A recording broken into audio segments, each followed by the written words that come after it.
And all of a sudden I was thrust into the varsity lineup, which was like really exciting for me. I'm going to Yeah. be varsity for this dual tournament, the Lepic Duels in Iowa City. Just so happened that the 215 field at that tournament was all ranked kids. I got pinned every single match in front of a bunch of people, and I will never forget it. And I think that like a lot of wrestlers maybe have a story like this, but you have to hate losing more than you like winning. That was the most humiliating weekend of my life. Like I couldn't even look at myself in the mirror. And I made a decision that if I'm gonna do this, I'm not going out there in my spandex and losing to, I'm not gonna lose anymore. This is so hard to lose this sport. Like it really is, especially if your entire identity is the big tough guy, right? That's why it's so great. An Iowa City, Iowa native, Alex Kanellis was a two-time place winner while collecting a state title for Iowa City West on the mat. And he was also part of one of the Hawkeyes' highest rated football recruiting classes in the Ferentz era. He's also the founder of Landmine University, a strength training company focused on providing continuing education to strength coaches and athletes. If you want more information on how to get involved and push yourself to the max, head to www.landmineuniversity.com, or you can find him on Instagram at Landmine University. Both of those links will be in the show notes. Last thing here, the third annual Landmine University Games are actually taking place January 24th through the 25th in San Diego, California. There will be multiple divisions, both for men and women. So, whether you're a beginner or an expert, big or small, sign up and put yourself to the test. The registration link can be found in the show notes. I'm Kelby Bachman, and this is Let's Talk Wrestling. In the heart of West Union, Iowa, lies a hidden gem in Euphoria Coffee. Owned by local residents Nicole and Shane Havenstreit, they source everything they can from local vendors. From hot and iced drinks, to savory breakfast burritos, to baked goods, to botany tea, and even homemade waffles, Euphoria Coffee is a place your entire family can enjoy. You can find more information at drinkeuphoria.coffee2go.com or visit their Facebook page. And we also have a special gift just for you. Next time you stop in, you can get a free baked good with a $20 purchase. Just mention the Let's Talk Wrestling podcast. Euphoria Coffee. Our purpose is deeper than coffee. What do you got going on, man? Yeah, well, for me, I am still in the wrestling world mainly because if I guess we talked briefly, I started the Landmine University thing when my wife and I were living in San Diego for a little bit. And that's kind of where I started the Landmine University business. And then when she got pregnant, we ran home to Iowa City. You And ran up. which was I'm lucky because my stuff is mostly virtual and then like a little bit of traveling, when it comes to that. And for my day to day, I ended up, as soon as I got back in town, talking to Dylan Carew, who's an old buddy of mine that went to high school together, and he brought me over to Big Game Wrestling Club, and I have been hanging out there now for the last 3 years, just running strength and conditioning for his guys in the morning, and then using the facility to do my own landmine stuff, and yeah, it's really cool. It's like we talked about. It's such a tight knit community that like as soon as I got back in town, uh, that was like wrestling was like the sort of it's like it wasn't a bunch of football guys reaching out to you know what I mean? It's just Mm-hmm. it's a different animal. So yeah, I'm out at Big Game Wrestling Club every morning, working with all age groups there, and then running a couple toddler wrestling classes because my oldest is 3 now,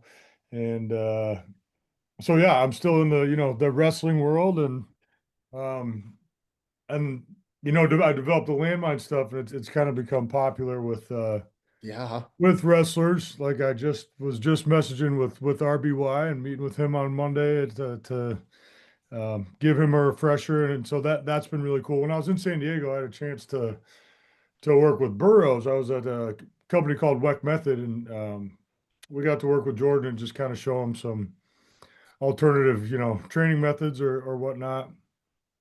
And he was kind enough to let me like use clips of that to run some ads, and I think that kind of turned into making it, if nothing else, feel like a wrestling thing. But yeah, so I don't know. That's where I'm at right now. But so with Landmine University, you don't, it's not strictly No. wrestlers. Like you, okay, yeah, it can be anybody, it can be any athlete is like, Yeah, for sure. okay. Like the thing for me, that was sort of like the red pill moment is this concept of the spinal engine theory, which is like, without getting too into the weeds on any scientific stuff, the idea that your spine rotates and bends as part of locomotion. So like the way that I had been taught, movement or running mechanics was just constantly brace your core neutral and try to stay square and neutral in your spine. And we would do, when I was playing football at Iowa, we would do drills where you're trying not to move your spine at all and then swing your arms, and that's just not how the body works. Now, when I got kind of exposed to like the actual rotational pattern that you run with your trunk when you locomote, or when you walk, I was like, damn, why have I never been exposed to this before? I think the wrestling background helps me in that uh, there's just so much rotation involved. There's so much core strength outside of trying to stay still with your core, right? Like you have to be able to bend your spine and to rotate and to do all these things. So what the landmine really for me is about is taking everything I love about traditional Olympic weightlifting and then Mhm. trying to kind of layer some of these rotational patterns and some of this like core driven stuff where now I am rotating my spine, I am side bending, I'm doing those things together as a way to produce force, instead of just constantly being stuck in the middle. Mhm. So, and I apologize if I ramble, but when I was in San Diego and sort of getting into this stuff, there was just a real sort of like, it was a totally different thing for me, different type of trainer, different type of coach. I had Yeah, interned with Coach Doyle at Iowa. I am a traditional meathead weightlifting guy. Like I love it all. And all of a sudden now, that when I want to learn more about this type of, movement philosophy, I'm all of a sudden surrounded by, the barefoot man bun, different type of dude, right? And Mhm. Yeah, yeah, I love everything that they were doing, but they weren't really lifting weights. And so the landmine thing for me kind of came as the best way to sort of marry those two things. I yeah, really like some of the stuff they're doing. I love swinging clubs around and all that stuff. But, I think at some point, especially for athletes, you have to be able to set personal records and put numbers behind it and like lift some right. weights. And so it's just, the best tool for it. There's also like the side of things that I was in California and I felt like every personal trainer had 6 kettlebell certifications and whatever, but no one was doing anything with the landmine. So I thought, you know what, this seems like a pretty good idea to turn this into a system that I can share and yeah, that's been sort of like my obsession for the last 5 years, which is Where did that come from, that obsession? Like, was this something you were doing in school? Like, did you graduate with a degree in like PT or something? I don't know. Like, where so did, yeah. So when I played football at the University of Iowa my true freshman sophomore year. Ran into a pretty catastrophic injury that forced me to take a step back, and right away I knew that I wanted to be in the weight room. And I think a lot of okay. that was just kind of for me, outside of Mark Ryland, rest in peace, the closest relationships that I'd had with, adult men was in the weight room. And I think part of that is like, you go through college football and the football part is so high stakes and so like intense and some of the time in the weight room is really like just a great time to kind of socialize and to learn how to act and to like I just had people that really impacted me heavily in the weight room. On top of that, I always loved it. Like I always loved lifting weights. And so I knew I wanted to be in the weight room. As soon as I got done playing, I interned with Coach Doyle there.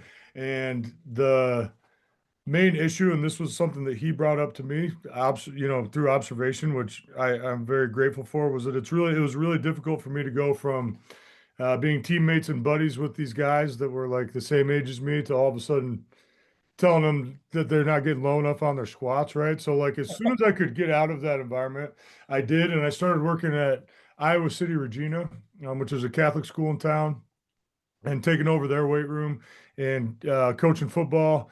We had an unbelievable staff. Marv Cook was the head coach. We had all former Hawkeyes, Ed Hinkle, and we ended up winning 6 straight state football championships. And I felt like uh, I was also head wrestling coach a little bit, coached a couple state champs there, and then got kind of an itch right around your early 30s, which I think happens to guys, and I felt like I needed to be doing something different. And that sort of started this like quest. But throughout that entire time, I liked the landmine as a tool just because it was like pretty low barrier of entry. Like you could get kids to do an explosive movement on it pretty quick. And if you're looking for just like, explosive triple extension, you can get there real fast with the landmine. I like the angle. And so I'd always used it a little bit, but like I said, when I got into the guy that really sort of set me down this path, his name is David Weck, and he invented the Bosu ball. So that's the like half blue stability ball. Hmm. He invented that product, became a millionaire, became obsessed with biomechanics, on like another level. And he was actually the first one. I went to San Diego and took his class. He put me in a couple of like positions and stances where I felt like a contraction in my lat and oblique that I just had never felt. Like Hmm. I didn't I felt like, wow, this is really powerful, and it feels like a hard pummel, or like the connections to wrestling are like situations in football playing on the line that really I was like, man, this feels right. This feels like something that I need to be hitting these positions and these patterns. And there's nothing I'm doing right now where I'm doing anything with my spine besides bracing it in neutral. Outside of maybe like you throw a med ball against the wall, or you try to mix in these like sort of low stim rotational movements. And my one argument with him was like, yeah, we can get in these deep ranges, but you know, we do need to at some point load it or find a way to create a stimulus so that I know that I'm measurably powerful, more stronger in those positions or in those patterns. And the landmine just became the best tool to do that for a lot of reasons. And so and I was working with athletes, I was using the system. I was helping him teach his continued education classes. And then, like 3 months after I moved there, COVID hit. And it Hmm. was like obviously the worst time to be in Southern California, also the worst time to be on the other side of the country from where I grew up. But it left me with like all of a sudden a bunch of free time, me and everybody else. But I didn't handle that very well. Like for me, it was really sort of like a difficult thing to have that much alone time. And I started filming these videos, and I started talking about the progressions that I use with my athletes, and the way that teach these movements in this system. And sometimes I spent all day filming stuff and looked myself in the mirror and was like, dude, you're losing your mind. Like, I don't even know why I'm doing this, right? But somehow I lucked out, and like the right couple of people took the class and helped me build a couple of relationships. I have learned how to operate the social media hemisphere a little bit, which has been a necessary evil, not something I ever thought that I'd be Hmm. doing every single day, but that has like become quite a big part of the job actually. So yeah, and I'm really grateful for all of it. I'm really lucky. I think my everything I've done has been just stealing or learning things from other people, and then um, being lucky enough to know someone that's important enough to give me some type of credibility. And at this point, I have no complaints. I'm really enjoying it. So Yeah, there's a lot to kind of unpack there, you know. yeah, And too much. And I well, when did ramble you? on these things. No, So you're good because like everything you said was something that I was going to touch on or felt like I wanted to anyway. So this is good. Um, how like when did you moved out to San Diego when? in like January 2020, like Really? Okay. this is a very limited amount of time that I got to enjoy San Diego. And Right. I mean, and people are like, oh, and you tell people are like, oh, Southern California, like, man, I don't know how you do that. But then you say San Diego and they say, oh, well, I love San Diego, and it's like we were kind Yeah. of lucky. It is a conservative pocket. There's a lot of military there. I didn't feel like I was in LA, but at the same time, Mhm. I'd come back home and like there's live music, and I'm like, man, what are we doing, dude? This is so rough. So, and it felt like it was never gonna end. But Yeah. yeah, that was 2020, and by the end of 2020, I had sort of started this thing, um, and yeah, it's been like such a fast 5 years, but that feels like yesterday. I was gonna say you've only been doing it for 5 years. Like, Well, that's yeah, or my God, I've been doing this for 5 years, right? It depends on the angle you look at it from, but yeah, for sure. yeah. You never So know what? how long things like this are going to last, I think. True, true. What exactly is Landmine University? Like, was Yeah, it something before, and you just kind of got into it, or did you create Landmine I University? created it. Okay, why is it called Landmine University? I thought it was a cool name, and I thought that I don't know. Sometimes I think back at it, I think would there be a better thing to call it? Sometimes it's confusing, I think, to people. Like I will get every once in a while the message on Instagram about like the admissions process, and I'm like, oh, this is not. But it was just sort of Mhm. implying that this is like an education Correct, yeah. platform, which it is. It is continued education. Like strength coaches can get their CEUs, but I liked the LMU. It's really it's hard to even say. I was just like, I don't know. That's what I called it. Okay, yeah. It stuck. So, and then I did the little logo. I thought I always really liked the Jordan logo, so I kind of tried Yep. to copy that as much as I could with what Yeah. we were doing with the landmine, and it's just crazy to me that like it's still I don't know people will wear it on a T-shirt or whatever. That's pretty cool to me. So, um, Yeah. but yeah, I created it, and really like I try to give as much credit as possible, like to David Weck and all these other people because in my opinion, what this really was like me taking some really important and complex ideas and putting them into a really digestible and simple like method that like you don't have to be really into this stuff or want to read the spinal engine theory textbook. You can do this progression, this series of movements, and you will have like a new tool, for your strength training. And essentially, like what it is, if you really look at the main concept, it's an alternative to the Olympic lifts. So, sort of like the last step or the finish line is this rotational clean, rotational jerk, and rotational snatch. So instead of just staying square during the clean, I do it in a unilateral way with one arm where I'm rotating into it. Instead of just doing a jerk, I can layer now like a rotational punch mechanic into it. Mhm. And same like with the snatch. So when you see the stuff online, that's mostly what you're seeing is explosive lifts, cleans, jerk snatches, which I Mhm. always appreciated but was never good at. It wasn't something that I grew up doing. So like this is like a combination of different issues that I had. When I was in college, we would do heavy cleans. I think this is a really common, I know it's common because I've had these conversations over and over, but as an athlete, you'll go to the college football weight room and cleans are going to be the go-to for, measuring explosive strength, explosive triple extension.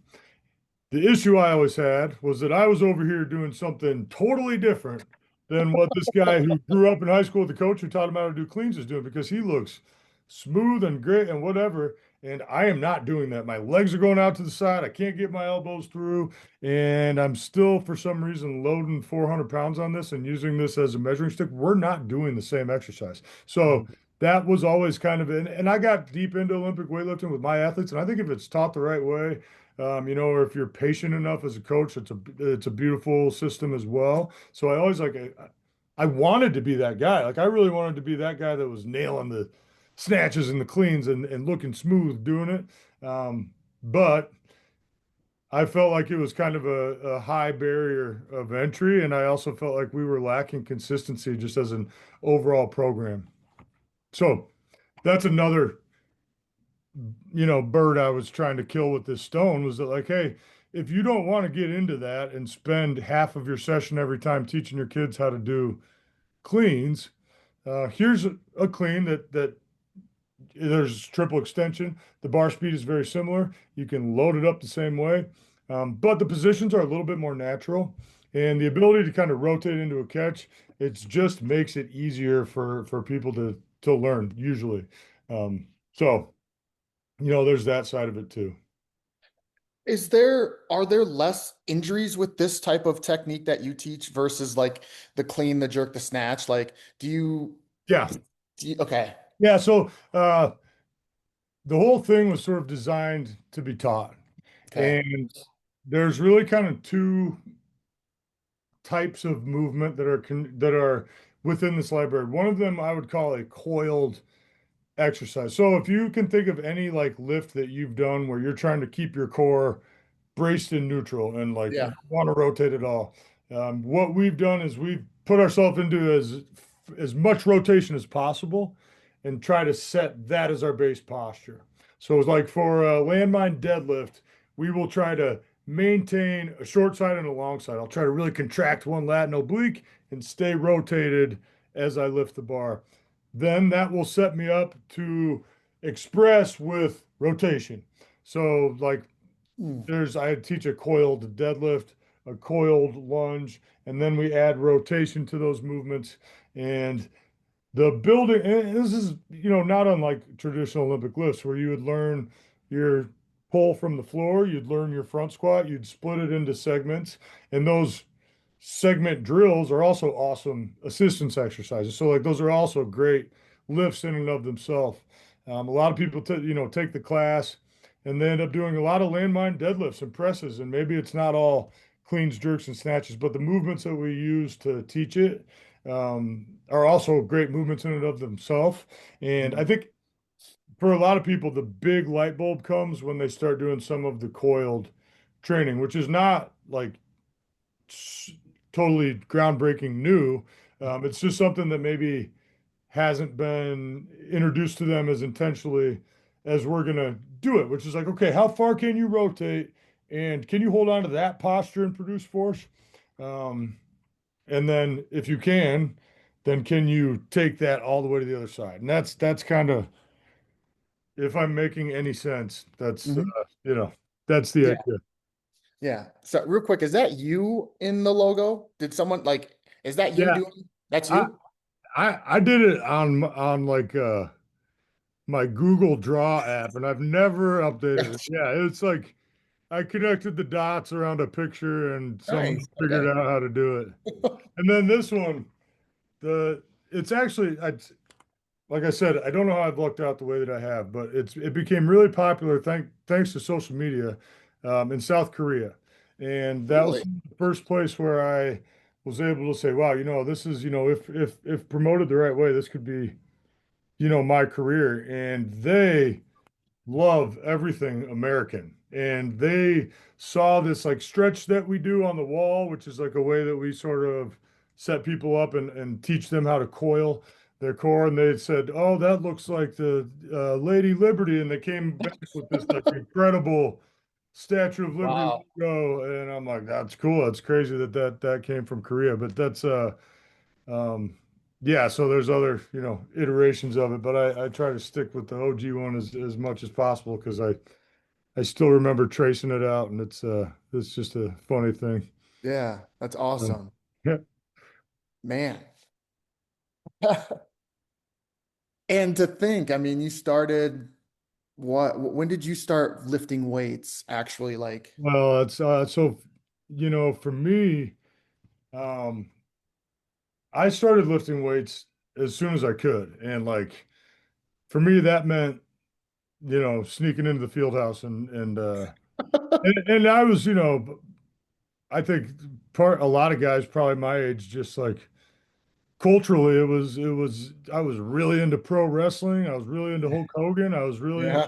every Goldberg. Stallone and Van Damme movie ever. And like, what I really want to do is make my arms bigger. So that was like the first thing. It was just like I gotta get some dumbbells so I can do some Yeah. curl. And Yep. I've never lost the that, passion for that either. I love pumping iron and everything that is traditional old school weightlifting culture. um, I didn't have a ton of guidance, and that's something that I sort of reflect on from time to time, especially now that I have my own boys. And like, my 3.5-year-old, I love to like bring him down to the basement and like, whatever, just whatever you want to do, but work out. Uh, Hmm. but I reflect back and I think that like for myself, and it's the same with wrestling, football, everything. But I was never really pushed into anything. It was all self-guided and like this is all I was just begging to do this, and I think that is powerful. So like you have your own kids, and it's like you want to take them to all this stuff, and you forget that the like how it felt. I remember the buddies who had the dad who was like front row every single uh pressure, right? And that Yeah. wasn't Yeah. necessarily like the best thing for them. It was a big advantage for me. Um, I think about that from time to time. It was all like stuff that I wanted to do. And in high school, um, we didn't have, a great weightlifting program. I mean, we had stuff, there was somebody opening the weight room after school or whatever. But I remember a lot of it being pretty self-guided. Yeah. And, similar to I think anything when it's you and you want to do it, that's really powerful. Yeah. Um, and I was always also just I was big. I grew fast. I was good at it right away. It was like part of my identity. Like, oh, that's the big strong kid. So like I want to keep that going, right? So that was a Yeah. part of it, I think, as well. Um, but yeah, I started early, but it's one of those things. It's like I I committed to Iowa um, my sophomore year of high school. Yeah, I So saw that. That's early. yeah, I mean, I actually the summer after my freshman year went to Iowa football camp, and snuck into the and I saw and this is all was like part of my dream. Like I grew up a block from the stadium. I needed to play football at Iowa. That was like that was my career, right? That's what I want to be when I grow up. Well, having no Mhm. idea that like, well, nowadays that could be, I guess, but Yeah. back then it was like that's not a real job. I didn't know that. Mhm. Right. Um, but but I went to a football camp the summer after my freshman year. I had never played varsity football, but I saw the coaches giving a lot of attention to a couple of guys like in that tight end group that I felt like, I think I could take that kid. So I would, I went to the camp and I snuck myself into the older group, and I got myself in line behind the guy that everyone seemed to be into. And I went full bore, like my life was on the line at him. And, uh, then all of a sudden, my sophomore year, the first recruiting letter I ever got was a full scholarship offer. And I just right away Wow. was like, absolutely, yeah, that's what I'm doing. So I committed right away. Um, and then, so this is now like my entire high school. This is me. I'm a athlete, weightlifter guy, whatever. Hmm. I didn't do like a real squat until I got to college, right? We talked about I didn't really do clean. Like there's things that looking back, I'm like, and I think also they have the insight to know that like we didn't recruit you because you're a great weightlifter. We don't need you to be like a great weightlifter these next 3 years. Right. So like we'll teach you how to lift when you get to college. And I graduated high school. I probably weighed like 250.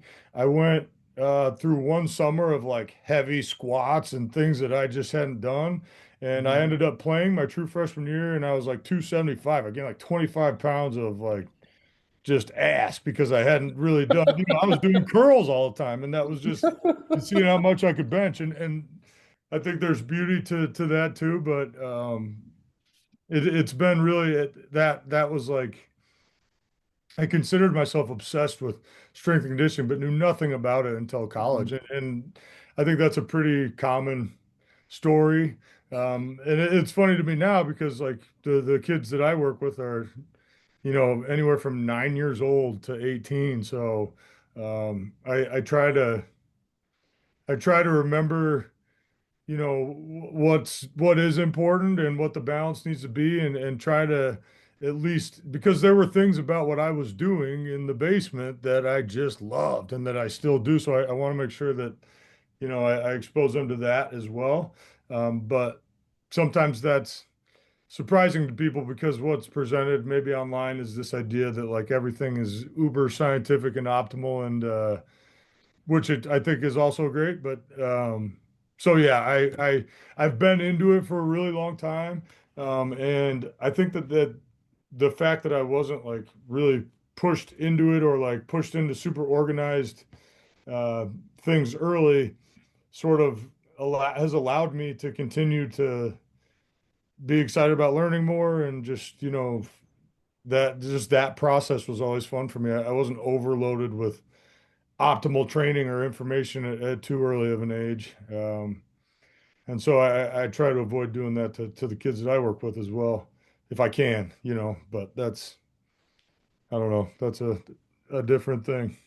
Yeah, well, I was even thinking about it when you said like, oh, we didn't really have a structured weight program at Iowa City West, and I'm like, really? Like, you guys are a Well, big and I guess I shouldn't say that because I would hate to like offend whoever was, No, but and what I it's a was saying, different beast, like when I was at Regina and it's a small school and you can like have groups of like 18 kids, you can get a lot done. You're at Iowa City West High. I mean, when I went to organized lifting, there was probably like 150 fucking kids there. Like, what do? You do what they do. Like they get everybody in line, jump over some hurdles, do some ab work, and then go in the weight room and try not to let anybody kill themselves, right? It wasn't that it was I shouldn't say that I don't mean to like talk bad of mm, what we had going. I think it's changed a lot. Like I think things are probably better now than they used to be in terms of just structure. Um, but wrestling season, we'd go in there with Mark, and I would say I'm gonna do some football stuff. He'd be like, whatever, and I would just like see how much I could bench and do some curl. It's just like, um, and so.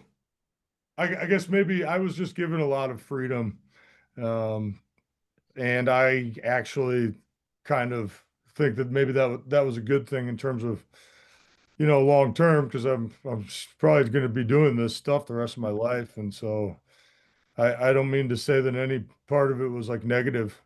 mm, I loved it all. So, yeah. but yeah, I guess it's hard for me because now I'm like, when I become a professional, whatever, high school strength coach, and maybe part of it is just stroking my own ego. They're like, "Oh, well, we didn't have what I'm giving these people." I don't know, and I honestly don't.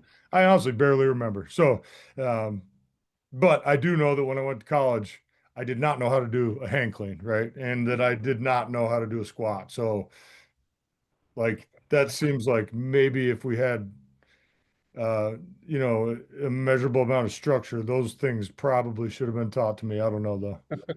Yeah, I guess what I was saying, like when you first said that, that's what I thought. But then I had to take a step back and go, dude, this was like the late '90s, early 2000s, Yeah, where yeah. there wasn't a lot of this information out there like that. I mean, I think like it just goes to show how much weightlifting and strength and conditioning has evolved in the last 25 years, like And, and, it's so much. and it's So not not to necessarily. knock Iowa City West, but just show that we are different right now. It's also this like constant, like, and this is more just an observation, I think, for me, but there's a constant series of overcorrections. And, Ah, you hmm. know, the big thing in the late 90s, if you remember, was bigger, stronger, faster, which was this program that, and it's actually brilliant. Like that's the thing is that but people started calling it bigger, faster, or bigger, slower, bigger, stronger, slower is what they started calling it. Essentially, what it was a template that coaches could use and a way to implement the setting personal records basically as part of like your weightlifting routine. It was a solid weightlifting program. Hmm. So if you wanted to get stronger, bigger, stronger, faster would get you stronger. But because it was so popular and because it turned into this overcorrection of like, now we have a bunch of PT guys who think that getting stronger is much lower on the hierarchy of goals than it actually should be, and it turns into a bunch of PT. So they send some guy over and he has you do a bunch of bird dogs and pull off presses, and there is no setting of records. There's no real heavy weightlifting. Um, and so that, that pendulum swings. Well, I remember because I graduated in '05, and I remember looking back at like when West High was really good at football, it was like 95 to 99.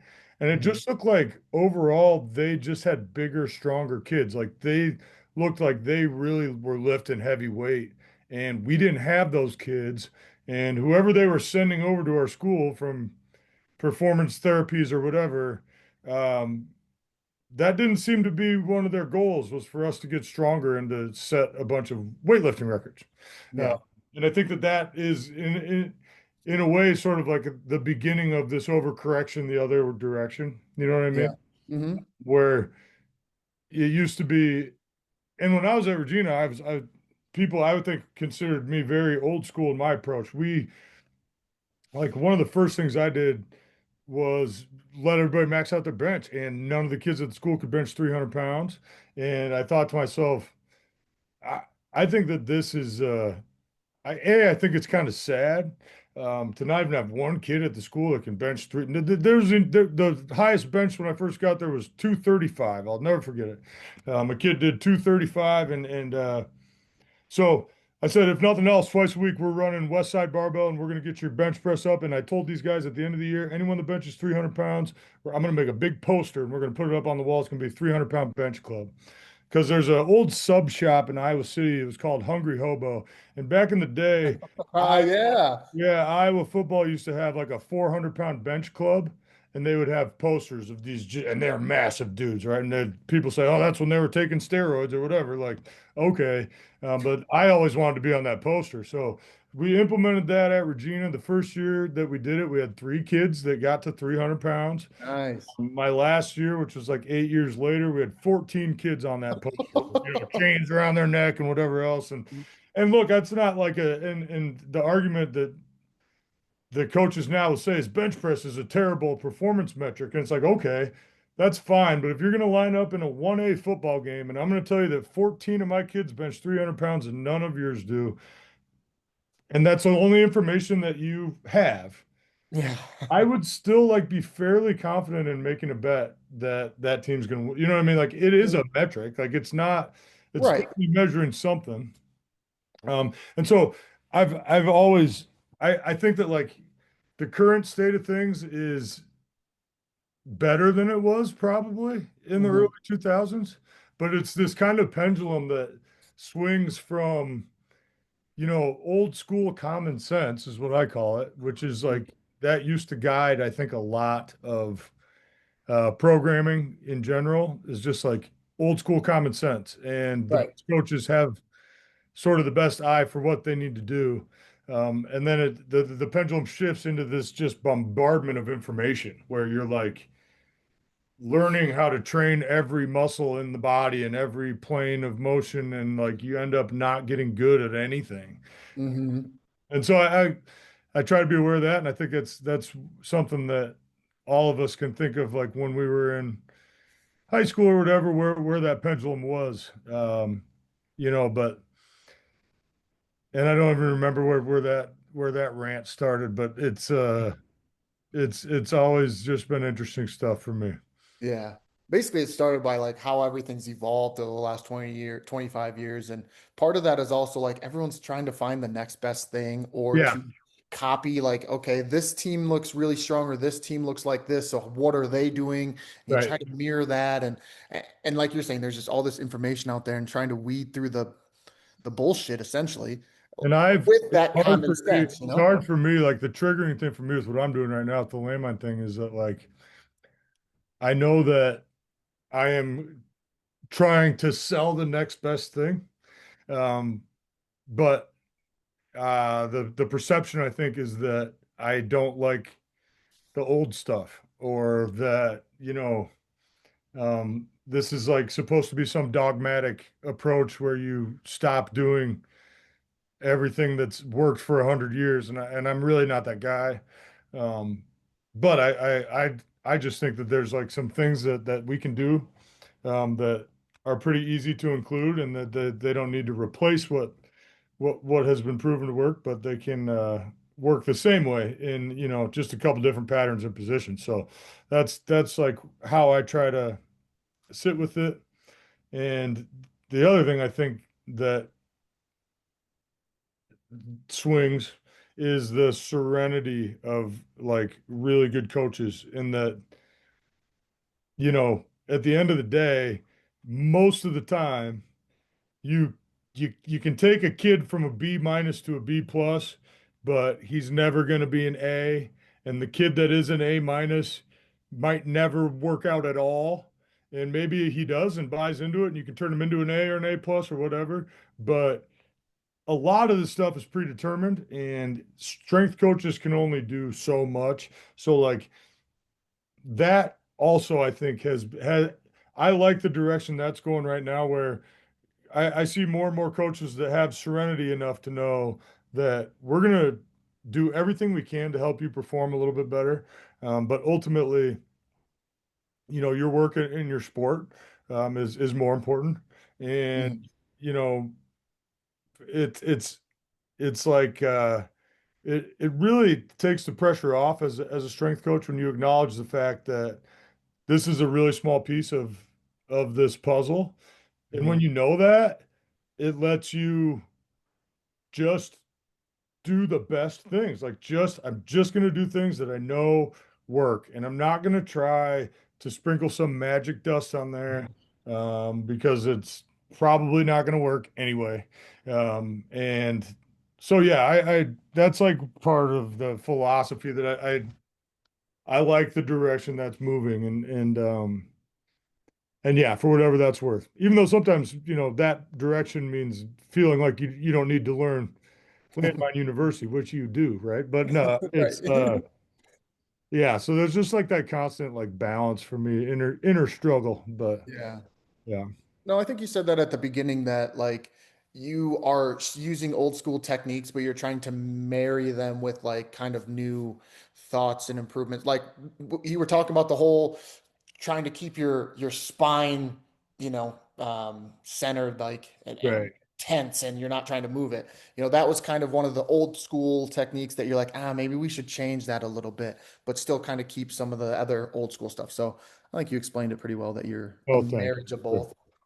Yeah, that's the goal. It's really something that I think is like uh really appealing to, and it's so you see like there's just certain sports, wrestling, baseball is another one, where there's just like this oftentimes disdain for traditional weightlifting. Like and it's understandable because if you go to any local high school and you go to the weight room and watch a non-wrestler group, say it's football or basketball, and you watch them doing their squats, cleans, whatever. I'm going to see a bunch of skinny kids. Maybe some of them move well, jump high, run fast, whatever. But in no universe are those kids as strong as the wrestling team. And oftentimes the wrestling team has the least structured strength and conditioning program. I say the same thing about like gymnasts. Does a gymnast need a strength coach? Because they're clearly stronger for their body than like Right. every other sport. So does the field hockey strength and conditioning coach have a like does them coming and working with the gymnastics team for an hour move the needle? And I think that inherently the gymnast says no.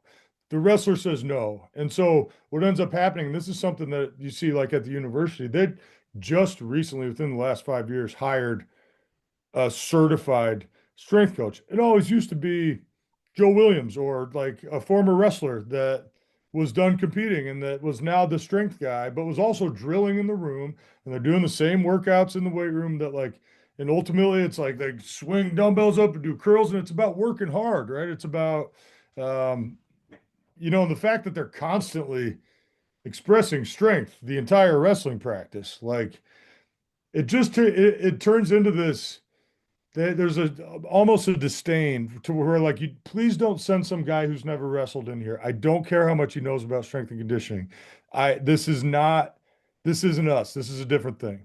Hmm. Baseball players, I think, feel similar because they know the patterns that they're like trying to improve, and they're Hmm. all super rotational and unilateral. They want Yeah. to swing the bat harder and throw the ball harder, and Hmm. a bench, a squat, a deadlift.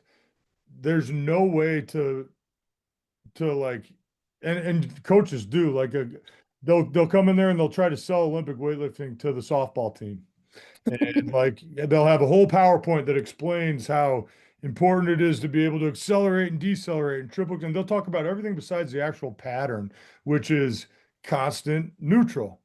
And it's become pretty easy for me to come in and say, okay, you're a baseball player. You know that feeling when it comes through your lat and you rotate? Hmm. I think that that pattern should also be part of your weightlifting routine. And, here's a simple way to do that. And wrestling, very similar. I think that and I'm not a huge sports specific guy. Like, it's not that I want to go in there and just copy wrestling moves with a weighted vest. Like that's you practice your wrestling moves at wrestling practice. That's I sometimes people I think go a little overboard with trying to make things sport specific. Yeah. But at the same time, as I teach them these movements, I can draw parallels to what it feels like to hit a slide by or to use one side, to pull and as you to push the other side through. Hmm. And it's just like there's constant connections and dots being, and one of the things that for me is just like the best is that a lot of the people that seek me out to learn this stuff and like RBY, who I just had a conversation with, it's because the same reason why he's a great athlete. He can see it and he can say, oh, okay, that's something that I should be doing because I could see how that's going to transfer. Um, Yeah. and if you take that along with the attitude that like there's only so much transfer that you're ever going to get, but let's try to do the best possible movements. And so yeah, I'm lucky in that sense. At the same time, where I would really love to see it blow up is in the college football weight room. But that is such an old boys club, and it's like the opposite side of that spectrum.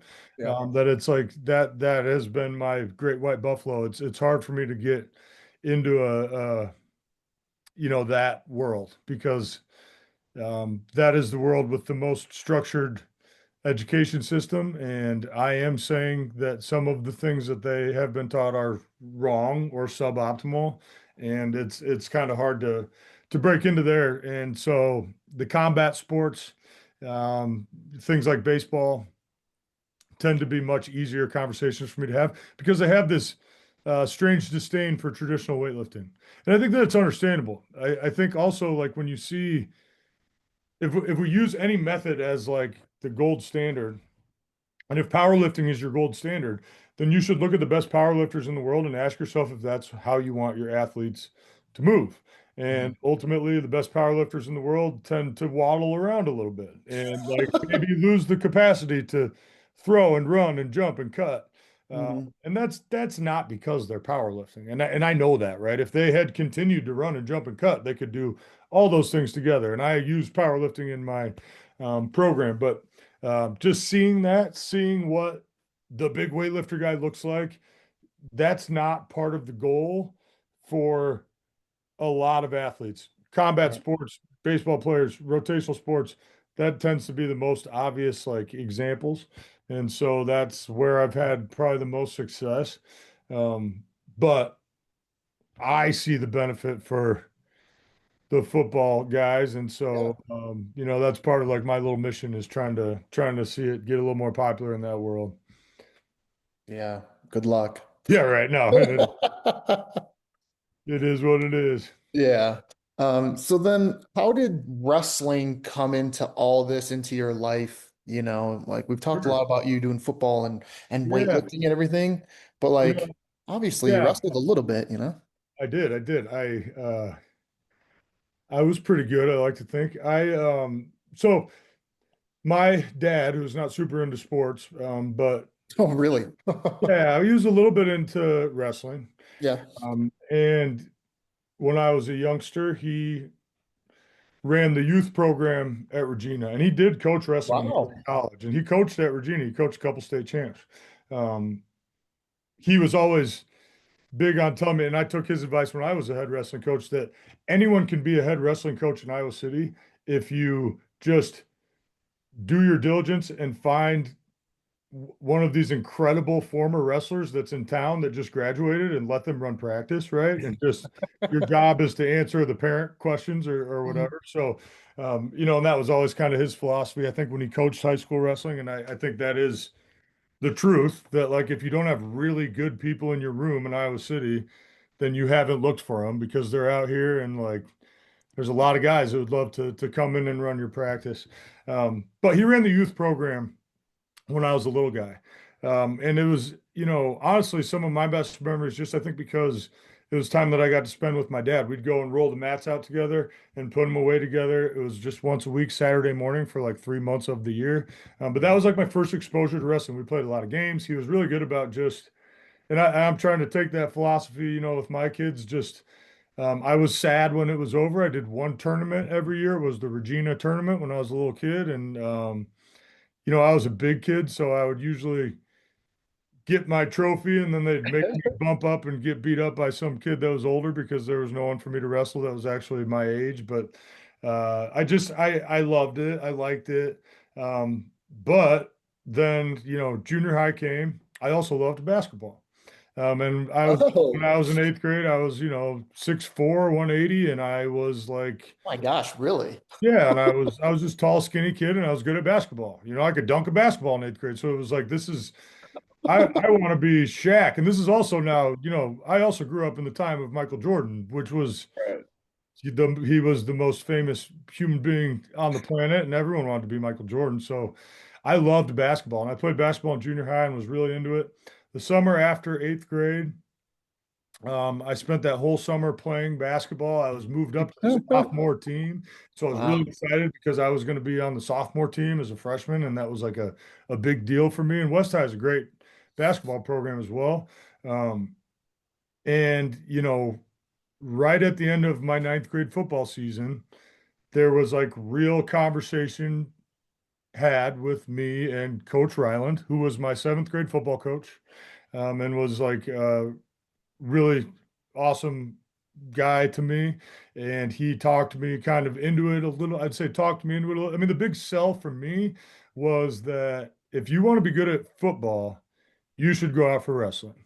If you want to play football for Iowa, you should first look at your skin color and then second, look at the guys that are on the team because there's a bunch of white former wrestlers on that football team.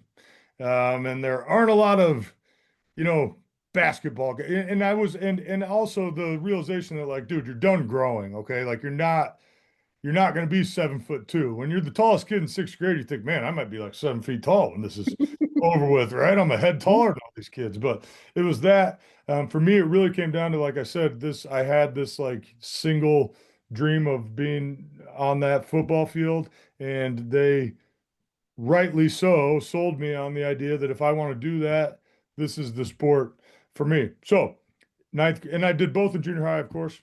Mhm. And then in ninth grade, I went out for wrestling, and I was like 6'4", 190 pounds, 195. I wrestled 215, and had success with the kids that were my age. Um, the guy that was ahead of me, varsity, Greg Coleman was his name. Um, Rest in peace, good friend. He actually passed last year, but he was a great football player as well. He played at Iowa State.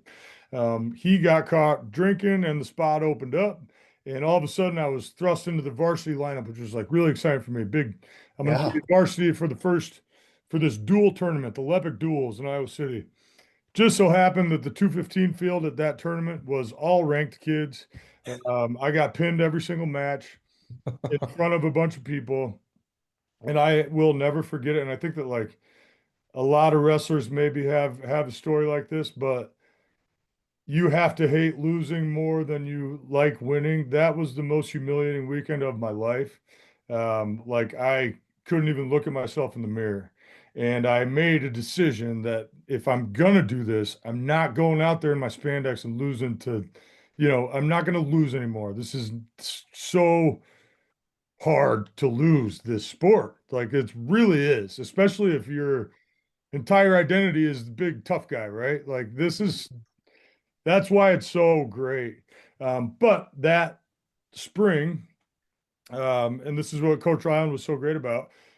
He just took me to like every freestyle tournament that there was, and we practiced freestyle and Greco, 3 times a week. And I I really enjoyed like the low stakes of that, I think as well. It really like that now we could go to these tournaments and I don't know anyone in the gym and this is awesome. Like I could tell everybody I won. No one even knows. Like it was that season for me was the one. And I think a lot of wrestling guys can probably point to that one year where they like I even talked to some of my kids like the Whitmer kid, Asher Whitmer, Jesse's boy, I work with every morning, and like he's an awesome kid. I love having these conversations with him. But he talks about losing a tournament when he was like 7 and how he really started taking it serious after that. And I'm like, oh, that's so funny.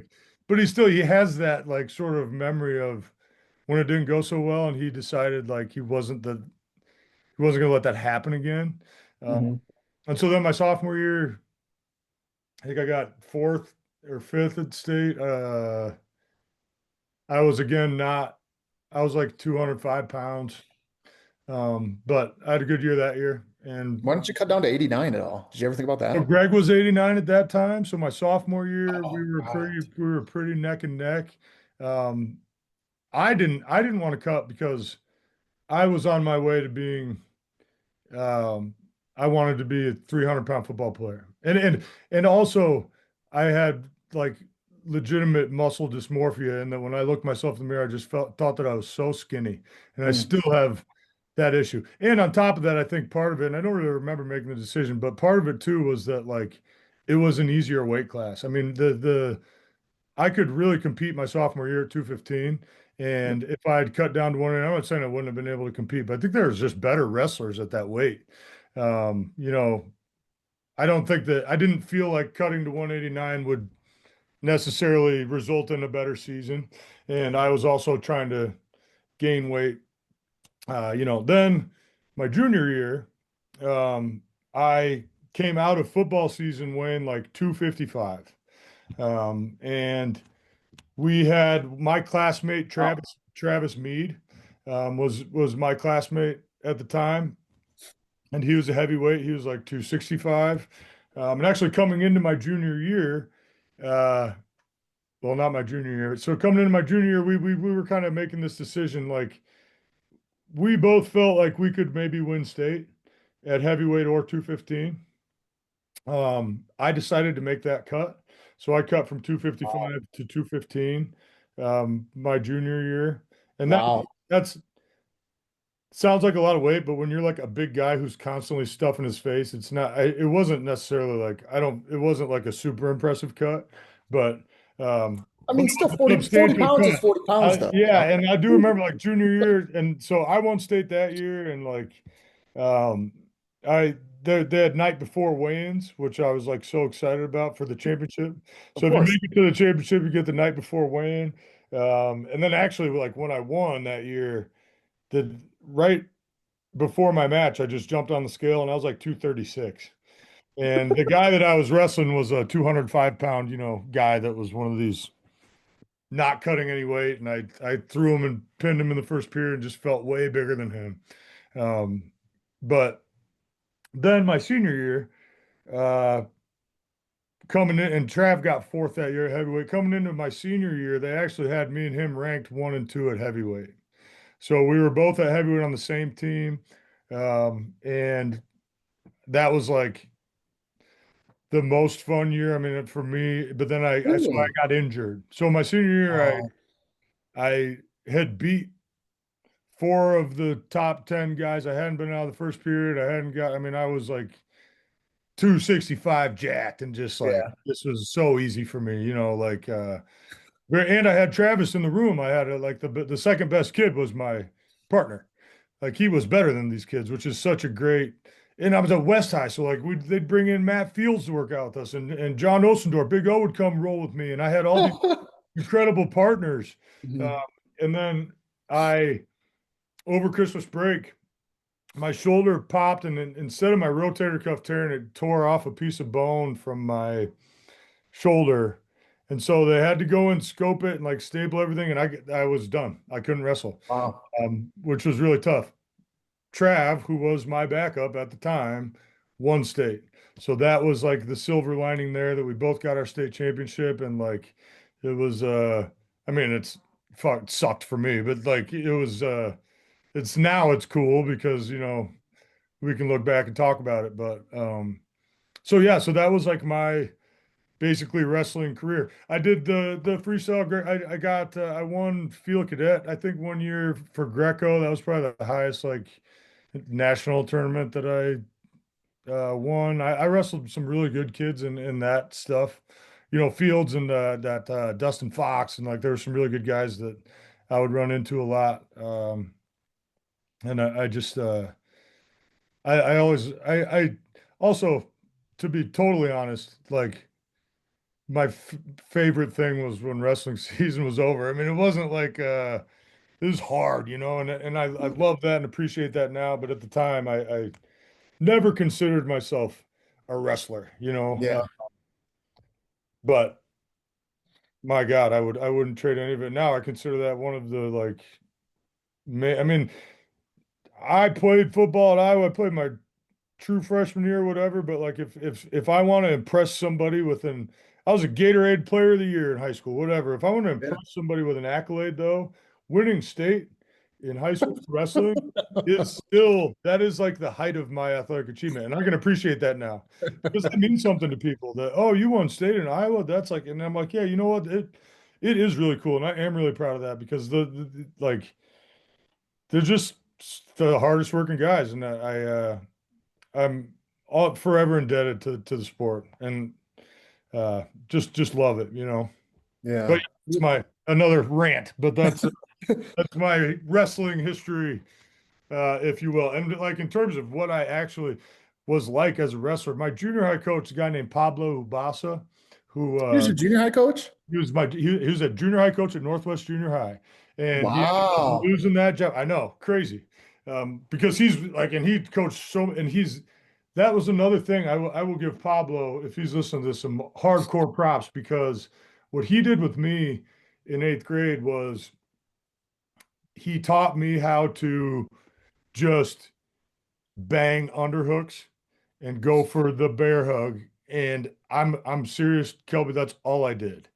I bear hugged my way through state. I never hit a knee. I never took a shot. He taught me, a good Russian tie, a good arm drag, and what to do Mhm. with an underhook. He said, "Listen, you're going to be a head taller than everyone you wrestle.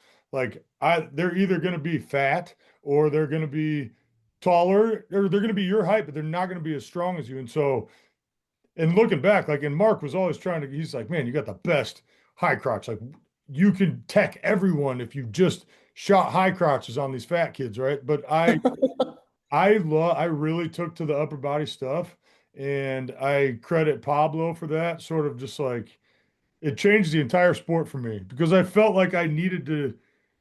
As soon as I realized that like I could just be really aggressive hand fighting and learn how to, be a Greco guy, it at an upper weight class, you know, that was all I needed. And so that was my style. And that was like, I never took a shot. I never picked down. I never picked down either. And that was like a thing that I argued with Ryland the entire year. But my junior and senior year, I started bottom referee's position 0 times. And I also didn't get taken down. So I picked neutral every single time.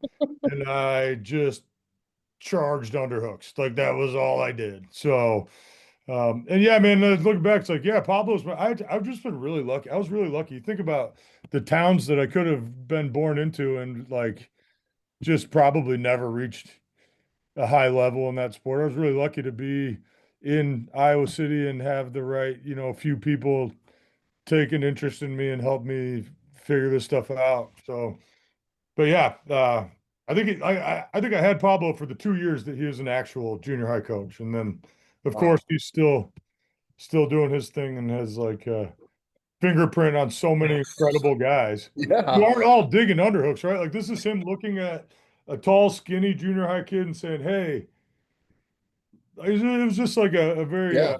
Mr. Miyagi type of thing. But Yeah. And yeah, how did you almost go to Regina, or why didn't you go to Regina with the yeah. ties So there? I went to Regina for grade school. Okay. It's and then I have a brother who's 2 years older, Hmm. and he went to Regina up through eighth grade. So I was at the end of sixth grade, he was at the end of eighth grade, and he wanted to go to the big school for much different reasons than me. You know, he was an incredible athlete and also incredible wrestler, smaller than me, much different body type, but and without going too much into like his personal information, he really loved um, a couple different things: speech and debate, theater, like things that he like really wanted to try. And Hmm. at Regina, he was sort of pigeonholed into the running back, the track guy, the wrestling guy. Part that was part of his like decision. And Hmm. as soon as my parents said that he was going to go to West High, I said, why don't I get to go to the big school? Because I want to go to the big school because I think that that's going to, again, get me to Iowa football. So Hmm. I went in seventh grade to Northwest, and we both made the switch at the same time. Um, Gotcha. and then I ended up back, you know, working at Regina for Right. 8 years, and I love Regina. And it's just like and now I'm thinking about sending my kid there for preschool. Like I really do love it. But yeah, that's kind of how that happened. Gotcha. Yeah. Okay. When you hurt your shoulder your senior year, did you like that? Did you kind of spiral in a way of like, now what about my football career? Like this, that could have impacted a lot of things, you know? Yeah. So it was, yes. I mean, that's like a really hard time for me, just like relatively speaking, you know, Mhm.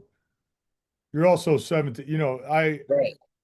and I I never I felt I didn't feel like it was going to hold me back long term. Hmm. You know, it was mostly just frustrating that I wouldn't be able to wrestle. Um, but it was definitely like a really hard and I talk about how awesome it was to like sit and watch Travis win state, but honestly at the time I think that almost made it worse. You know what I mean? Yeah, totally. Like um but it was a really good lesson for me because then I ran into the same thing in college. I think it's really hard when you um and this is something that athletes do, I think, also by necessity, making it such a big part of your identity. Right. Because you can't be good if you don't, right? If that's not you and the way that, like, if that's not one of the first, if wrestler isn't one of the first 5 words that describes you, then you're probably not very good or you're not gonna be, right? So, Right. but to have that identity stripped, you know, prematurely is like super difficult. It's lessons that I've tried to not lose sight of, especially when like you're working with kids and like a performance, because this is like coming for all of them. That like at some point they won't be a wrestler anymore. Um, and I had good people that you know helped me navigate through that, but I'm sure you can relate. There wasn't like a subject in school that I was like, there wasn't like something else. So it was hard. It was really hard. And one thing that I did do was like do as much training as I could. This was my good arm, so I like learned how to do one-handed push-ups and one-hand handstands with my bad arm. And one of the things I said I could do was like work my grip. My dad took me to NCAA's that year, and this is a funny story, but we went down to like there were these booths set up, like some meet and greet stuff, and Dan Hodge was down there, and he was selling like a book, but he was like he's probably passed now, but Yes. yeah, he was like hand whittling uh like Christmas figurines. It was very strange. Like he was but he talked to me for like an hour, and it was like it was one of the my dad had like given me books. Like I knew this. I was like a fan of this guy. He was like the first wrestler ever on Sports Illustrated, and I had that Yeah. in my room, And he taught me a couple of his favorite grip exercises because that was like his favorite, or that's like what he was known for. He could break pliers and he could smash an apple, and like he had this legendary grip. And he used to have me do this. Well, he didn't used to. I mean, he told me about this thing that I could do because I was in a sling at the time or whatever. And he would grab one corner of the newspaper and he would crumple it with one hand until he could get it all the way in the ball. And then he'd grab the next page. And I started doing that every day. And like I still do some of these Hmm. kind of cool grip things that I don't know. But for me, that was like another thing was that like, training was something that like I could still do. I could still find ways to do it. And thank God, you know what I mean? Because Yeah.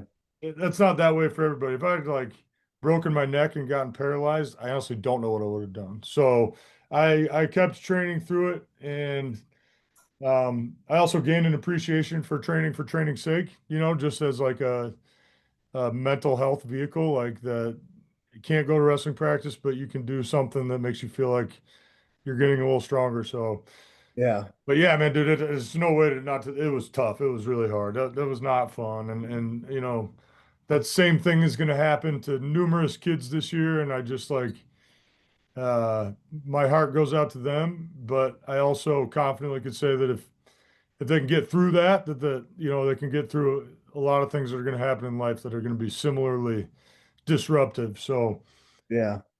yeah, I don't regret any of it, but.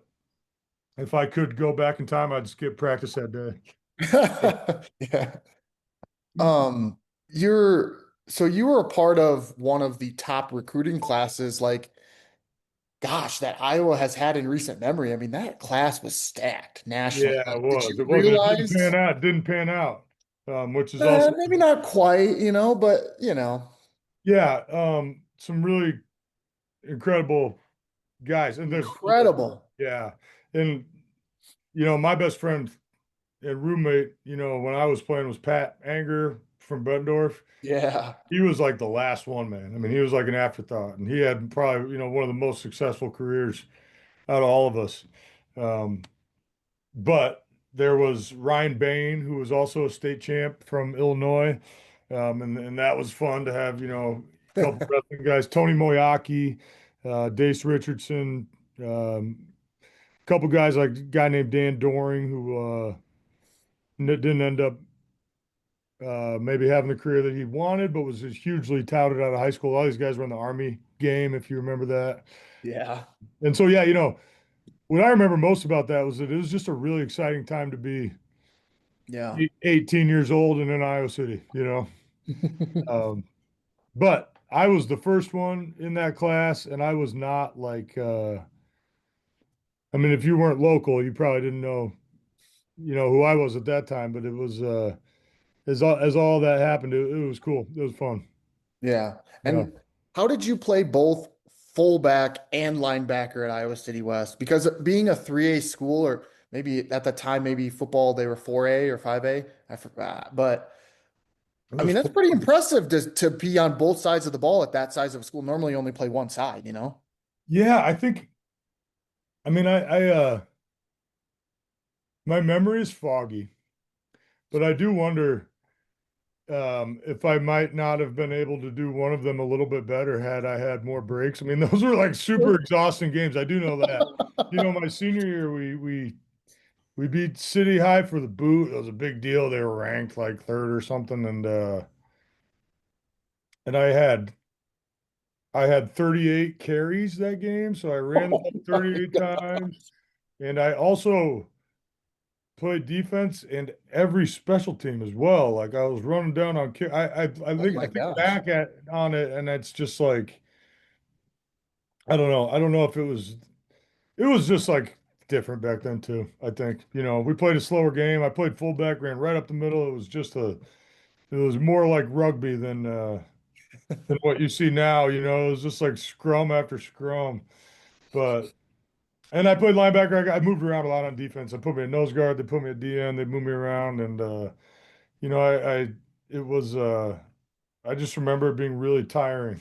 I bet, man. I can't imagine playing all those snaps, getting the ball 32. I mean, I know guys in at the smaller schools do it, but Well, geez.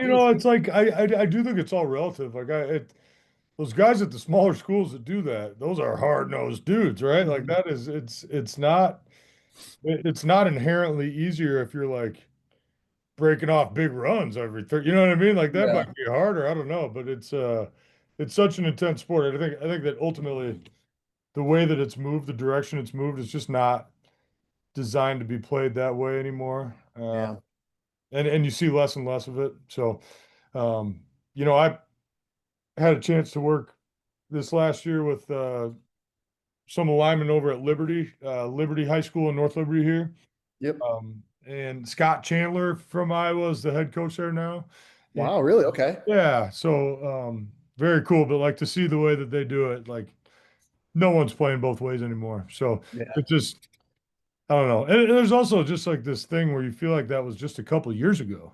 But it's like, no, that's like a different sport. It's archaic. That was Yeah. so long ago, I guess. So it's Yeah. crazy.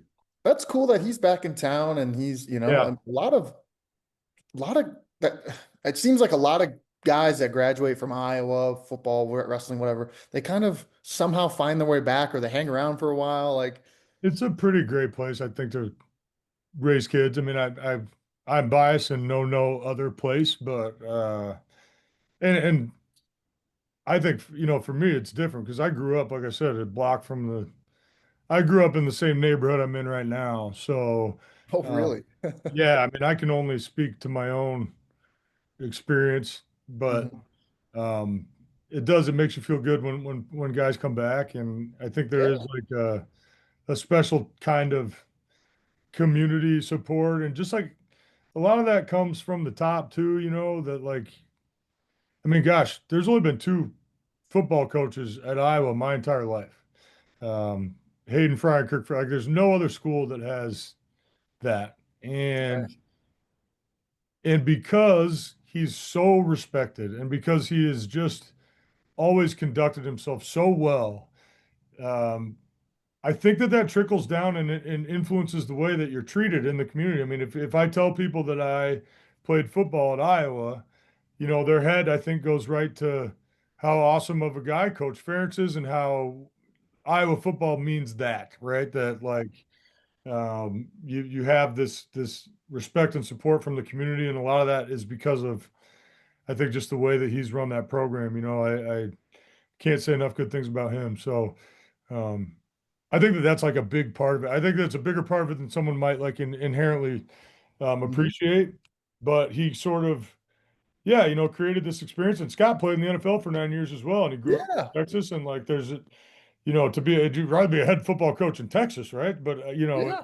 it's cool to see, like you said, people come back, and I always love it. After this, I'm going to meet with Mike Humple, who's in town, who played linebacker for the Iowa, was a two-time state champ wrestler as well.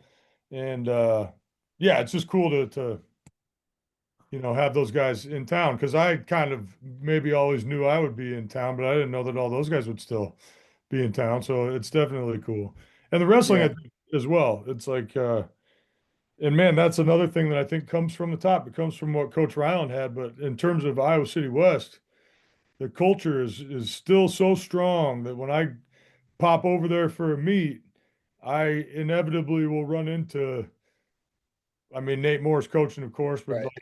like I'll run into four other guys that I wrestled with in high school, and it's just like if you create a really positive experience for kids and in a formative time, then I think like whether they realize it or not, they have this urge to give back, to give something back to that, and I see that both with just Iowa football and Iowa City West wrestling, which to me are kind of the two my two, clubs that I'm the most proud of, having been a part of. So it's Yeah.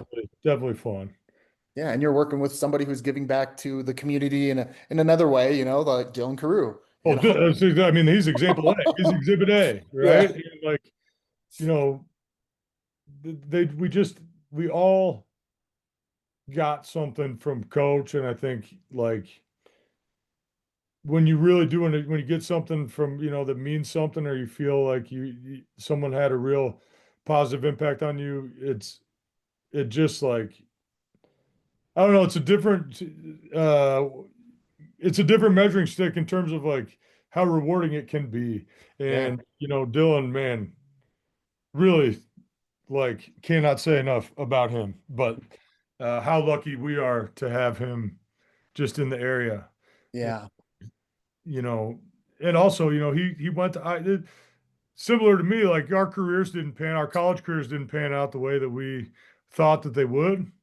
Um, Different things don't pan out the way that you think they're going to, but it doesn't take away from uh, all the good that has come from that sport. And it's, man, it's interesting. It's like even you see like a guy like Siebold, who didn't rest ended up not wrestling in college, but you know there's no way he wasn't going to be around it, right? Like it's just so it's just yeah, it's cool. And I feel really lucky to be a part of it. Like I said, like I sometimes reflect and think I just sort of was lucky to land in a couple of spots that like to meet some of these guys and to consider them friends. So you just hope you can hope you can put your own kids into like similar environments. Right.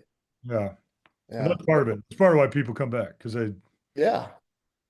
they hope that their kid has the same experience, which they probably won't, but the Yeah. higher likelihood, right? Maybe. Yeah.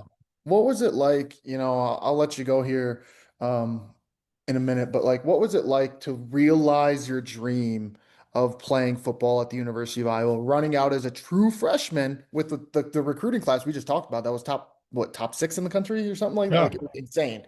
And you're Yeah. playing as a true freshman, your dream. I mean, It was wow. awesome.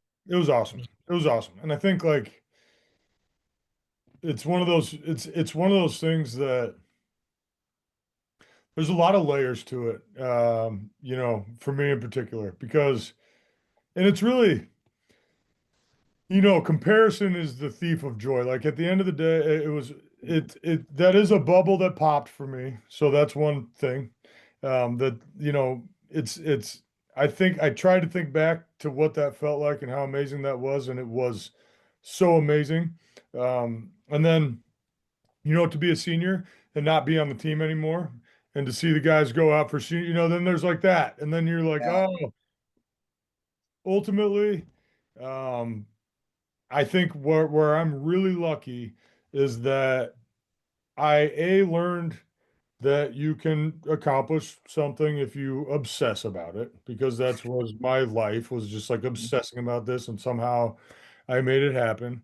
Um, and then I also think, the thing that I consider lucky is that like some people never uh, get into opportunities where they have those type of stakes, where it really feels like this is life or death, and it's not, right? And some people have legitimate high stake, adventures and things of that nature. But I feel really lucky that I got to, um, A, accomplish a goal, and Yeah. B, fail, right? So, both things, and it's one of the, like, wrestling is such a great microcap. People know that the reason that they want their kid to wrestle, or they say the reason they want their kid to wrestle, is to learn lessons like that. And the only lessons that stick are the ones that burn, and then when you get those high stakes.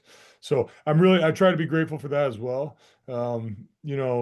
Things not panning out the way that I thought they would is to me equally as valuable as um, how exciting that was. But at the end of the day, dude, like, if I could just relive one thing, man, I'll tell you though, it's such an interesting thing. I have this hierarchy of memories of, like, when I really felt like awesome, Mhm. like I just felt like a superhero. That state wrestling championship is up there, man. That's up there in the barn, just getting that medal or like winning that match. And then also up there is that first time out the swarm. It was like I had goosebumps to the point where I wasn't sure I was going to be able to play.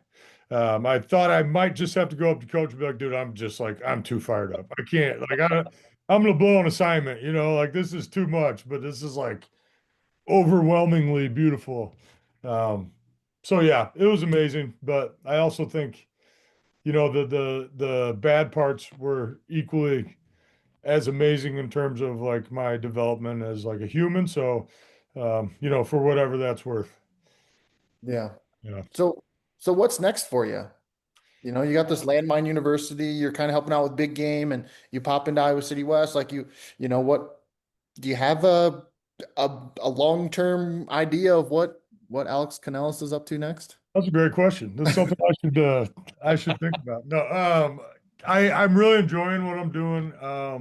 The the landmine stuff has been um I just feel really lucky because I am able to uh make a living doing something that I'm really into.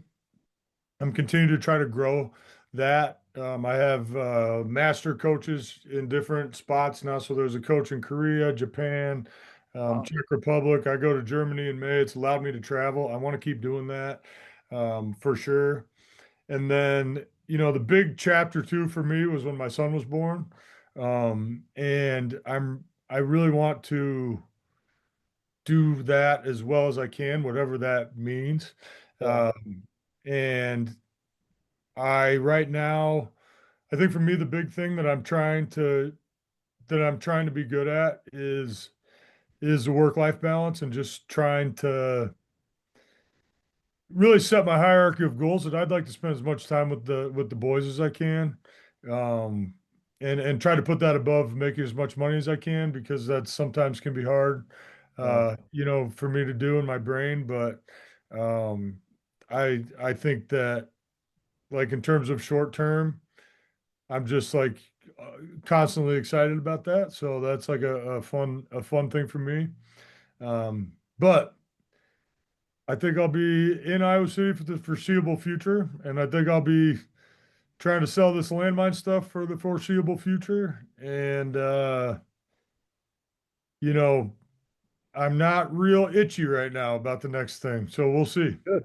Yeah. I think that's probably a good thing. So Yeah. you Yeah. know, Let's do a quick plug for Landmine University. Where can you find it? Where can they find you? Like if people are interested, like how Sure. do Yeah. And it's mostly, most of my stuff is aimed at coaches and trainers. It's a sort of a continued education platform. That's not to say that someone who's really personal about or, intense about their own personal training wouldn't love it as well. But Instagram is a great place to just go check out, everything that is free about it and learn, sort of what it's all about. And then if you want, you can go to landmineuniversity.com, and I've got certification that you can do virtually. And then I also have in-person classes. In 2 weeks, I go to San Diego for level one and level two certification class. And the other cool thing that we do there is something called the Landmine Games. So we actually compete in the I? clean and jerk and the snatch. Yeah. And so it's essentially just an Olympic weightlifting competition with rotational version with the landmine. So we have a lot of fun with that. That's coming up in a couple weeks. So if you happen to be listening to this and you're in San Diego looking for something to do in a couple weeks, that's like an awesome weekend. So, but yeah, check out the Instagram. It's fun. I try to be pretty active on there and throw something out every day that will either make coaches think or just give you something new to try. So that's kind of a fun platform to check it out. Thanks again for listening to this episode of the Let's Talk Wrestling podcast. Special thanks to my guest, Alex Kanellis, for taking the time to sit down and chat with me. Cover art created and designed by Kristen Gill. Please feel free to rate, comment, and subscribe to the podcast. You can also check me out on Twitter, Instagram, and my Facebook page to hear more of my content. And don't forget to check out my website at letstalkwrestlingpodcast.my.canva.site. And as always, be sure to tune in to hear the next guest of the Let's Talk Wrestling podcast.